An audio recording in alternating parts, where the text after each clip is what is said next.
नमस्कार अनि स्वागत छ आज यो सोइल मेकानिक्सको अर्को एउटा नयाँ सेसनमा। आज हामी डिसिई सेकेन्ड इयर सेकेन्ड पार्ट अन्तर्गत रहेर सोइल मेकानिक्सको नयाँ chapter index property of soil भन्ने टपिकमा डिस्कसन गर्न गइरहेको छौँ। यो इन्डेक्स प्रपर्टी अफ सोइलमा हामी यसको इन्ट्रोडक्सन आज चाहिँ हामी यसको जेनरल इन्ट्रोडक्सनमा इन्डेक्स प्रपर्टी भनेको के हो अनि यसका इम्पोर्टेन्सहरू यसका सिग्निफिकेन्सहरू के छ त्यो हामी पढ्नेछौँ।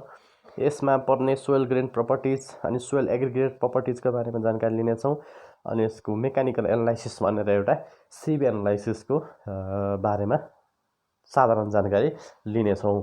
आज हामी इन्डेक्स प्रपर्टीको इन्ट्रोडक्सनबाट सुरु गर्न गइरहेको छौँ। सुरु गरौँ इन्ट्रोडक्सनबाट।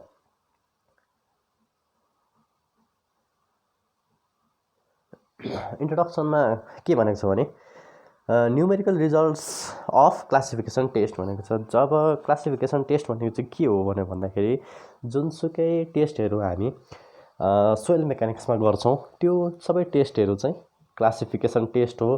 अनि जुन न्युमेरिकल रिजल्टहरू त्यहाँबाट एटेन हुन्छ, जुन न्युमेरिकल रिजल्ट हामी अब्टेन गर्छौँ त्यो चाहिँ हाम्रो इन्डेक्स प्रपर्टी हो। भनेपछि इन्डेक्स प्रपर्टी अफ सोइललाई के भन्न सकियो भने numerical results that are obtain from any classification test. यो नट के भन्छ भने अर्को नम्बरमा not of prime importance in geotechnical field but are clear indicative of many engineering property of soil भनेपछि यो हाम्रो जियो टेक्निकल फिल्ड अथवा सोइल इन्जिनियरिङ गर्दाखेरि चाहिँ धेरै प्राइम इम्पोर्टेन्स चाहिँ राख्दैन, तर यसले चाहिँ के क्लियर एउटा इन्डिकेसन के क्लियर गर्छ भने भेरियस प्रपर्टीहरू। अब यो हामीले इन्डेक्स प्रपर्टीलाई नै चाहिँ हामीले मेन इम्पोर्टेन्स दिँदैनौँ, तर यसबाट आउने जुन रिजल्टहरू हुन्छ यो रिजल्टलाई इन्टरप्रेट गरेर अर्को रिजल्ट हामी निकाल्छौँ। त्यसले चाहिँ हाम्रो कुनै कुराको अथवा फ्युचर अथवा केही कुराको प्रेडिक्सन गर्नलाई हेल्प गर्ने गर्दछ। यसबाट आउने प्रपर्टिजहरू चाहिँ जस्तै सियर स्ट्रेन्थ, बियरिङ क्यापेसिटी अनि पर्मिएबिलिटीहरू आउने गर्दछ। त्यो चाहिँ हामीले रिजल्ट इन्टरप्रेट गरेर निकाल्न सक्नुपर्छ अथवा निकालिन्छ। यो हाम्रो इन्डेक्स प्रपर्टीको बारेमा जेनरल इन्ट्रोडक्सन हो। यो इन्डेक्स प्रपर्टी चाहिँ हाम्रो टु टाइप्समा डिभाइडेड गरिएको छ, टु पार्ट्समा। यसमा एउटा छ सोइल ग्रेन प्रपर्टिज अनि अर्को छ सोइल एग्रिगेट प्रपर्टिज। यो सोइल ग्रेनलाई अथवा सोइल पार्टिकल प्रपर्टिज पनि हामी भन्दा गर्दछौँ अनि अर्को छ सोइल एग्रिगेट प्रपर्टिज। हामी सोइल ग्रेन प्रपर्टिजबाट सुरु गर्न गइरहेछौँ।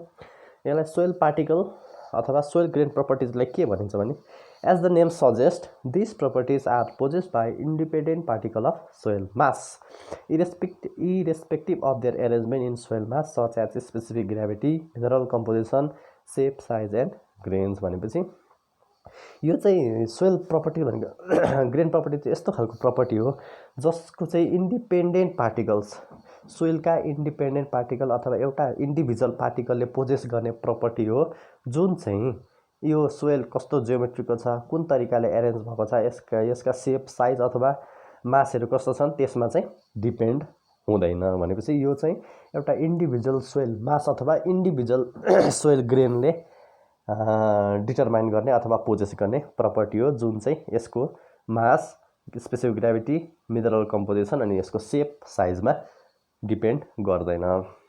This properties are commonly use as for the identification purpose. भनेपछि यिनीहरू चाहिँ सोइलको आइडेन्टिफाई गर्नलाई अथवा आइडेन्टिफिकेसन गर्नलाई यो प्रपर्टी चाहिँ मेन इम्पोर्टेन्स राख्दछ।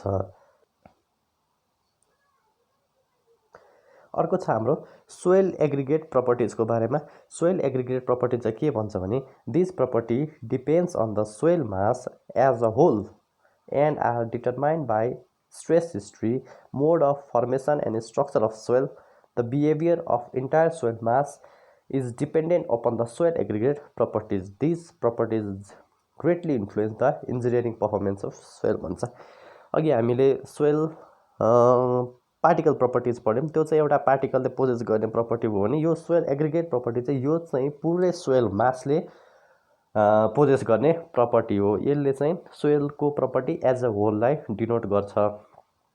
यो चाहिँ कुन कुन फ्याक्टरले डिटरमाइन हुन्छ भने सोइलको स्ट्रेस हिस्ट्री, कुन खालको स्ट्रेस फर्मेसन गरेर सोइल भएको हो, यो सोइलहरू मोड अफ फर्मेसन अथवा हामीले पहिले पढ्यौँ फर्मेसन अफ सोइल, यो कुन मोडबाट फर्मेसन भएको हो, यिनीहरूमा डिपेन्ड हुन्छ highly. The behaviour of entire soil is dependent open soil aggregate properties भनेपछि अब सोइलको बिहेभियर हामी पढ्दैछौँ, सोइल कस्तो खालको बिहेभ गर्छ, पानी हाल्दाखेरि कुन बिहेभ गर्छ, पानी नहाल्दाखेरि कस्तो बिहेभियर गर्छ, यो पुरै बिहेभियर चाहिँ पुरा सोइल एग्रिगेट प्रपर्टिजमा डिपेन्डेन्ट हुन्छ। This properties greatly influence the engineering performance of soil भन्छ।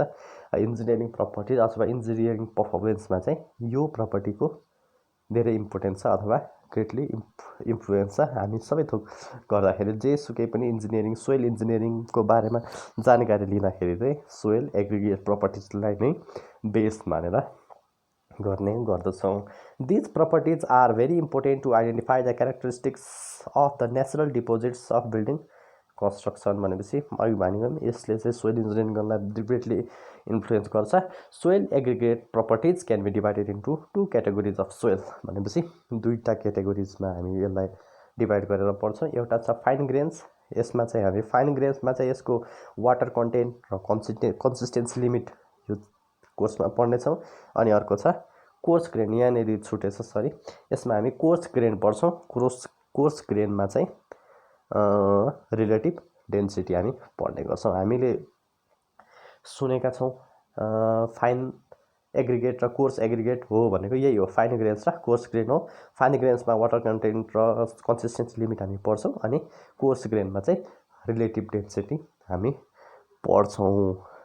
अब एउटा हाम्रो यहाँ एउटा सानो फिगर छ, यसले चाहिँ हाम्रो इन्डेक्स प्रपर्टीलाई के गर्छ भने डिफाइन गर्छ। इन्डेक्स प्रपर्टी भनेको दुईवटा कुरामा डिपेन्ड गर्छ, एउटा ग्रेन साइज डिस्ट्रिब्युसन हुन्छ, ग्रेन साइज डिस्ट्रिब्युसन अहिले हामी पढ्दैछौँ। अनि अर्को छ कन्सिस्टेन्सी लिमिट्समा। यो ग्रेन साइज डिस्ट्रिब्युसनमा जाउँ। ग्रेन साइज भनेको अहिले हामी पढ्दै गरेको यो फाइन ग्रेन, कोर्स ग्रेन अथवा पार्टिकल साइज चाहिँ छ, यो सबै कोर्स ग्रेनमा छ। यसमा हामी दुईवटा कुरा पढ्छौँ, एउटा mechanical analysis for coarse grain अनि hydrometer analysis for fine grain soil भन्छ। हामीले भर्खर पढ्यौँ सोइल एग्रिगेट प्रपर्टिजमा दुईवटा, फाइन ग्रेन्स र कोर्स ग्रेन हो। यो फाइन ग्रेनको लागि चाहिँ हामी फाइन ग्रेन छ भने चाहिँ हामी हाइड्रोमिटर एनालाइसिस गर्छौँ, अनि कोर्स ग्रेन सोइल छ भने चाहिँ हामी मेकानिकल एनालाइसिस गर्छौँ। अनि मेकानिकल एनालाइसिसमा दुईवटा कुरा हुन्छ, एउटा ड्राई टेस्ट हुन्छ अनि अर्को वेट टेस्ट। भनेपछि ड्राई टेस्ट भनेपछि सोइलमा वाटर कन्टेन्टको लेभल अथवा वाटर कन्टेन्टको भोल्युम 0 हुन्छ। त्यस्तै वेट टेस्टमा एयर कन्टेन्टको भ्यालु 0 हुन्छ। यो हो ग्रेन साइज डिस्ट्रिब्युसन। अनि अर्को छ कन्सिस्टेन्सी लिमिट्सहरू आउँछ। कन्सिस्टेन्सी लिमिट्समा हामी यसको liquid limit, plastic limit, plasticity index, shrinkage limit अनि श्रिङ्केज लिमिट हामी पढ्नेछौँ। के को लागि? फाइन ग्रेन सोइलको लागि मात्रै। यो हो इन्डेक्स प्रपर्टी। इन्डेक्स प्रपर्टीलाई दुईवटा लिमिट, एउटा ग्रेन साइज डिस्ट्रिब्युसनमा अनि अर्को कन्सिस्टेन्सी लिमिटमा हामी डिभाइड गर्छौँ। ग्रेन साइज डिस्ट्रिब्युसनमा अझै टु ब्रान्चेसमा एउटा मेकानिकल एनालाइसिस छ, अर्को हाइड्रोमिटर एनालाइसिस। मेकानिकल एनालाइसिस हामी कोर्स ग्रेनको लागि मात्रै गर्छौँ, चाहिँ हाइड्रोमिटर एनालाइसिस हामी फाइन ग्रेनको लागि गर्छौँ। मेकानिकल एनालाइसिसमा ड्राई टेस्ट र वेट टेस्ट हामी गर्छौँ भने कन्सिस्टेन्सी लिमिटमा liquid limit, plastic limit, plasticity index, shrinkage limit हामी पढ्छौँ। यो हो इन्डेक्स प्रपर्टी अफ सोइलको एउटा डायग्रामेटिक रिप्रेजेन्टेसन। अब हामी भर्खर हामीले ग्रेन साइज डिस्ट्रिब्युसनको त पढ्यौँ, एउटा सोइल पार्टिकल प्रपर्टिज अनि सोइल एग्रिगेट प्रपर्टिजमा। सोइल एग्रिगेट प्रपर्टिजमा हामीले भर्खर फाइन ग्रेन्स र कोर्स ग्रेन भनेर पढ्यौँ भने अब हामी यसमा कोर्स ग्रेनको लागि मेकानिकल एनालाइसिस गर्न गइरहेका छौँ। हामीले मेकानिकल एनालाइसिस भनेको के हो अथवा यो कोर्स ग्रेन भनेको के हो, कसरी हामीले यसलाई डिटरमाइन गर्ने, यसका साइजहरू कति हुन्छन् भनेर हामी डिटरमाइन गर्छौँ। केमा? मेकानिकल एनालाइसिसमा। मेकानिकल एनालाइसिसमा जाउँ। मेकानिकल एनालाइसिसले के भन्छ भने the determination of mass of particles in fraction containing only particles of certain size is known as mechanical analysis. It can be conducted in 2 stage भनेको छ। जस्तै मेकानिकल एनालाइसिस चाहिँ के हो भने मास अथवा पार्टिकलको मास डिटरमाइन गर्ने एउटा यस्तो प्रोसेस हो जसले चाहिँ एउटा फ्र्याक्सनको आधारमा कति रिटेन भएको छ, कुन साइजको एउटा सिमिलर साइजका पार्टिकल्सहरू रिटेन भएको आधारमा कुन सोइल हो त, फाइन ग्रेन हो कि कोर्स ग्रेन हो, अथवा कुन एग्रिगेट हो, फाइन एग्रिगेट हो कि कोर्स एग्रिगेट हो, त्यो चाहिँ एउटा पर्सेन्टेज फ्र्याक्सनमा अथवा कुनै सिपमा रिटेन भएको आधारमा चाहिँ डिटरमाइन गरिन्छ भने त्यसलाई चाहिँ मेकानिकल एनालाइसिस भनेर भनिन्छ। मेकानिकल एनालाइसिस दुईवटा कुरामा हुन्छ, एउटा सिप एनालाइसिस गर्छौँ, अर्को हामी हाइड्रोमिटर एनालाइसिस गर्छौँ। अब हामी जाउँ सुरुमा सिप एनालाइसिसमा। सिप एनालाइसिसले के भन्छ भने, सिप भनेको सबैले बुझिराखौँ, सिप भनेको जाली हो। जाली भनेको जस्तै हाम्रो घरमा गाउँको पिठो छान्नको लागि जुन चाहिँ एउटा त्यो थाल जस्तै भएको सानो सानो प्वालहरू भएको जाली हुन्छ, त्यस्तै हुन्छ सिप भनेको। त्यो चाहिँ न्युमरस नम्बर अफ सिप्स भएर एउटा अपारेटस बनेको हुन्छ, त्यसमै हामी पार्टिकल्सहरू राखेर अथवा सोइलको स्याम्पलहरू राखेर त्यसलाई भाइब्रेट गरेर सिप एनालाइसिस गर्छौँ। यहाँ हेरौँ सिप एनालाइसिसको बारेमा। It is a lab test which is conducted to measure grain size distribution by passing the soil through a series of screens known as sieves। यहाँ भन्यो यो एउटा ल्याब टेस्ट हो जसले चाहिँ ग्रेन साइज अथवा कुन साइजका ग्रेन अथवा कुन साइजका पार्टिकल्स हुन् त्यो चाहिँ हामी एनालाइसिस गर्छौँ। कसरी भन्दाखेरि त्यसलाई चाहिँ सिरिज अफ सिपबाट पास गराएर, सिरिज अफ सिपको एउटा अपारेटसबाट पास गराएर कुन साइजका ग्रेन हुन् त्यो चाहिँ हामी डिटरमाइन गर्ने प्रोसेसले डिटरमाइन गर्छौँ। त्यसलाई चाहिँ हामी सिप एनालाइसिस भनेर भन्ने गर्दछौँ। The various sizes of soil particles from coarse to fine भनेपछि कोर्स भनेको धेरै नै ठुला, फाइन भनेका धेरै नै साना भनेर बुझौँ। From coarse to fine get collected in a respective sieve with the equivalent space size and eventually get separated from the whole soil mass भनेपछि एउटा सोइल मास छ, एउटा सोइल मास हामी लिन्छौँ, त्यसलाई चाहिँ हामी सिरिज अफ माथिबाट एउटा सिपको एउटा सिरिज हामीले मिलाएका हुन्छौँ। त्यसमा चाहिँ सबैभन्दा ठुलो साइज अथवा ठुलो जाली भएको सिप चाहिँ माथिबाट, त्यस्तै कम भएको मुनिबाट राख्दै गर्दाखेरि के हुन्छ भने त्यो हाम्रो सोइल स्याम्पलबाट ठुला पार्टिकल्सदेखि साना पार्टिकल्सहरू आफ्नो रेस्पेक्टिभ सिपमा चाहिँ के हुँदै जान्छ, छानिएर बस्छ। हो त्यही छानिएर बस्ने equivalent shape and size eventually get separated the whole mass भनेको यही हो। दिस सिप्स are made by using two sets of wire interwoven perpendicular to each other भनेपछि दुईवटा सेट्स अफ वायर तारहरूले इन्टरवोकन भनेको एकअर्कामा बाँधिएर पर्पेन्डिकुलरली बाँधेर बनाइएको हुन्छ। Which form the square holes as shown in the figure below भनेपछि एउटा फिगर हामी यहाँ तल अहिले हेर्नेछौँ। यहाँ हेरि पनि हालौँ, यहाँ ओपनिङ साइज छ, यहाँ ओपनिङ साइज र सिप साइज छ, दुईवटा तारले के गरेको छ, यसलाई दुईतिरको तारले एउटा रेक्टेङ्गुलर अथवा स्क्वायर सेप बनाएर बाँधेको हुन्छ। बिचमा छ पार्टिकल साइज डी भनेर दिएको हुन्छ। यो चाहिँ यहाँबाट छिर्न सक्छ कि सक्दैन, यो यसको डायमिटरको आधारमा हामीले यसलाई मेजर गर्छौँ। अनि यहाँ एउटा हेरौँ प्यान छ, यो प्यानमा माथि ठुलो साइजदेखि हाफ इन्च 3/8 अनि यो 4 हेज 10 अनि 40 अनि 20 यो रेस्पेक्टिभ सानो सानो साइजमा के गरेको हुन्छ, यो सिपलाई चाहिँ एरेन्जमेन्ट गरेको हुन्छ फिगरमा देखाइए अनुसार। अनि एउटा सोइल मास लिएको हुन्छ हामीले, सोइल मासलाई हामी माथिको सिपमा राख्छौँ अनि त्यसलाई एउटा मेकानिकल भाइब्रेटरमा भाइब्रेट गराउँछौँ। त्यो मेकानिकल भाइब्रेटमा भाइब्रेट गराउन 10देखि 15 मिनटसम्म भाइब्रेट गराएपछि के हुन्छ, यो आफ्नो रेस्पेक्टिभ सिपबाट यो सानो सानो पार्टिकल्स चाहिँ प्रत्येक सिपबाट छान्दै तल प्यानमा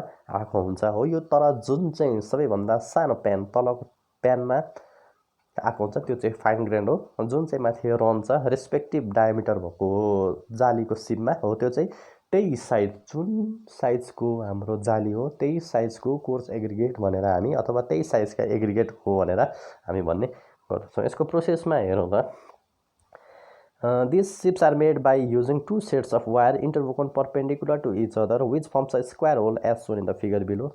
These square holes indicate the size of particles। मैले अघि भने त्यो स्क्वायर होल्स नै यसको के हो, पार्टिकल्सको साइज डिटरमाइन गर्ने एउटा आधार हो। That will be retained in the particle सिप।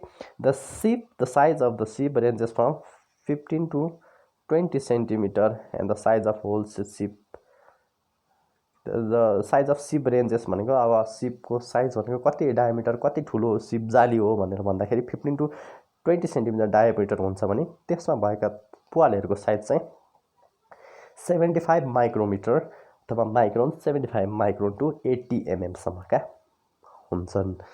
अब सिब एनालाइसिसको स्टेप्सहरू हेरौँ। Soil is divided into 2 parts by shifting through 4.75 micrometre सिप। पहिला 4.75 माइक्रोनको सिप हामी लिन्छौँ छुट्टै, अनि त्यसलाई हामी सोइल प्रपर्टिजलाई पहिला दुई भागमा काट्छौँ। जुन चाहिँ अब 4.75 mmको अथवा 4.75 माइक्रोमिटरको सिपबाट छिर्छ अथवा पास हुन्छ, त्यो पास हुने चाहिँ फाइन ग्रेन भयो, जुन चाहिँ रिटेन हुन्छ त्यो चाहिँ कोर्स ग्रेन भयो। यहाँ हेरौँ, the soil passing through 4.75 micrometer is termed as sand fraction अथवा fine grain and in retained one is termed as gravel fraction. जुन चाहिँ रह्यो जालीमा त्यो चाहिँ ग्राभल हो, जुन चाहिँ छिर्यो त्यो चाहिँ स्यान्ड हो। फर द स्यान्ड फ्र्याक्सन, यहाँ हेरौँ, स्यान्ड फ्र्याक्सनको लागि द सिप साइज अफ 2 mm 1 mm यो रेस्पेक्टिभली घट्दै गएको है। 2 mm छ, 1 mm अनि 600 माइक्रोन, 425 mm माइक्रोन, 300 माइक्रोन, 212 अनि 150 micron and 75 micron are stack vertical चाहिँ up to down in the respective order. अघि भनेको जस्तै, अघि फिगरमा देखाए जस्तै यही अर्डरमा, यो चाहिँ रेस्पेक्टिभ अर्डर हो। यो चाहिँ याद गर्नु है। 2 mm 1 mm 600 micron, 425 meter micron, 300 micron, 212 micron, 150 and 75 माइक्रोनको रेस्पेक्टिभ स्ट्याक चाहिँ टपदेखि बटममा हामीले मिलाएका हुन्छौँ। Pan is place at the bottom भनेपछि प्यान भनेको कुनै पनि पल्लामाको एउटा भाँडो चाहिँ हामी सबैभन्दा मुनि राख्छौँ। Pan is place at the bottom and cover at the top of the arrangement भनेको माथिलाई कभर गरिन्छ। After this the sand fraction is vibrated for 10 minutes on vibrator भनेपछि एउटा मेकानिकल भाइब्रेटर हुन्छ। त्यसमा हामी यो सिप एपारेटस राखेर, यो रेस्पेक्टिभ एरेन्ज गरेको सिप एपारेटसलाई राखेर 10 मिनट चाहिँ हामी भाइब्रेट गराउँछौँ। अनि भाइब्रेट गराएपछि अब जुन यो सबै के हुन्छ, आफ्नो रेस्पेक्टिभ साइजबाट के हुन्छ, पास गर्ने हुन्छ। अनि जुन प्यानबाट पास गऱ्यो अथवा जुनमा रिटेन भयो, जुनमा रिटेन, अब सपोज मानौँ हामीसँग 2 mm को सिपमा 1 ग्राम स्याम्पल चाहिँ रिटेन भयो भनेपछि 1 ग्राम चाहिँ 2 mm को साइजका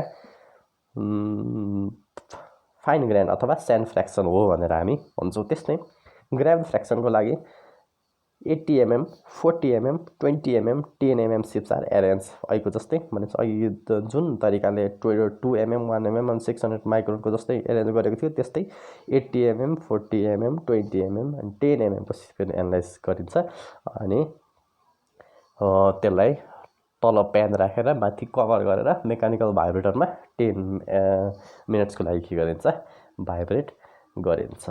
अनि भाइब्रेट यही अनुसारले हामी पार्टिकल साइजमा गरे जस्तै गरी भाइब्रेट गराउने भइहाल्यौँ। भाइब्रेट गराएर रिटेन भएको हुन्छ, त्यो रिटेनको साइज कति रिटेन भएको छ त्यो साइज र अनि हाम्रो यहाँ एउटा ग्रेफ हेरौँ, पर्सेन्टेज फाइनल छ। एउटा के छ भने यसमा एउटा ग्राफ हामीले यसमा डिटेक्ट गर्नुपर्छ। यो यतातिर एकतिर छ पर्सेन्टेज फाइनर, कति पर्सेन्ट फाइनमा ग्रेन हो भनेपछि यहाँ 0 50 20 100 भनेर एउटा होरिजेन्टल हैन भर्टिकल स्केल छ। अनि अर्को छ ग्रेन साइज डायमिटर, यतापट्टि लार्जर टु स्मलर हामीले गरेको छ। जस्तै अब हामीले मानौँ हाम्रो लार्ज साइजको ग्रेनमा अथवा 10 mm साइजको मा 1 ग्राम छ भने त्यो कति पर्सेन्ट हो त टोटलको। अब सपोज हामीले 500 ग्राम चाहिँ सोइल स्याम्पल लियौँ, 500 ग्रामबाट 10 ग्राम चाहिँ 2 mm सिप भएको अथवा 2 mm सिप भएको 2 mm होल भएको सिपमा चाहिँ रिटेन भयो भनेपछि 10 ग्राम बाई 500 ग्राम इन्टु 100 गर्दाखेरि त्यसको पर्सेन्टेज फाइनल निस्किन्छ। त्यो चाहिँ कति पर्सेन्ट हो त्यसलाई चाहिँ हामी यो माथिको भर्टिकल स्केलमा गर्छौँ। अनि ग्रेन साइज चाहिँ कुन हो त 2 mm भयो भने त्यो 2 mm लाई लग स्केलमा लग 2 गरेर हामी यो होरिजेन्टल स्केलमा के गर्छौँ, प्लट गर्छौँ। त्यसरी नै प्लट गर्दाखेरि यस्ता खालका कर्भहरू बन्छन्।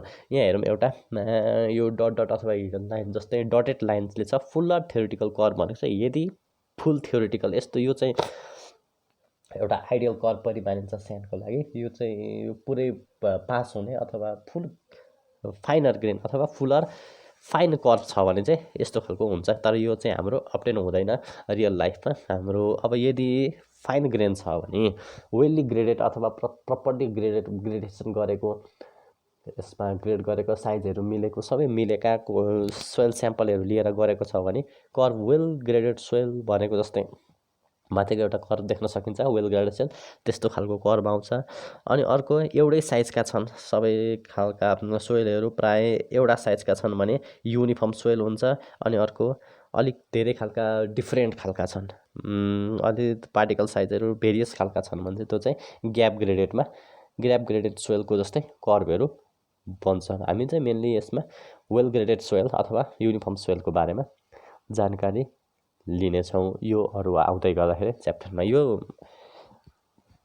हामी यो ल्याबमा पनि एउटा टेस्ट गर्नेछौँ पछि, यो कसरी यो कर्भ चाहिँ हामी डिटरमाइन गर्दैछौँ अथवा यो सिप एनालाइसिसको रिजल्टहरू कसरी इन्टरप्रेट गर्ने हो, यो चाहिँ हामी नेक्स्ट क्लासहरूमा पनि पढ्दै गर्दैछौँ। अब हामीले सिप एनालाइसिस गरिसकेपछि के गर्न चाहिँ जान्ने हुनु पर्यो भने यो कर्भलाई ड्र गर्न अथवा यो कर्भलाई इन्टरप्रेट गर्न चाहिँ जान्नुपर्ने हो। यो हाम्रो भर्टिकल स्केलमा मैले भने पर्सेन्टेज फाइनर कति पर्सेन्ट चाहिँ अड्केको छ त, कति पर्सेन्ट चाहिँ रिटेन भयो, त्यो चाहिँ पर्सेन्टेज फाइनरमा। अनि ग्रेन साइजको सेपहरू कुन छ, यता लार्जरदेखि स्मलर अथवा यता स्मलरदेखि लार्जर गर्दै गए पनि केही फरक पर्दैन, त्यही अनुसारको कर्भहरू बन्ने गर्छ। यो चाहिँ लग स्केलमा प्रोभाइड गर्छ। किनभने अब एउटा स्केलमा लग स्केलमा चाहिँ किन गरियो भनेर भन्दाखेरि अब सपोज मानौँ हाम्रो 80 mm छ, 80 mm को सिपबाट एउटा पास गरौँ, अर्को छ 40 mm, एकैचोटि ड्रास्टिक चेन्ज भएको छ। त्यो एमएमलाई हामी एउटै स्केलमा डिटरमाइन गर्न सक्दैनौँ। त्यही भएर हामीले यसलाई लगमा डिटरमाइन गऱ्यौँ भने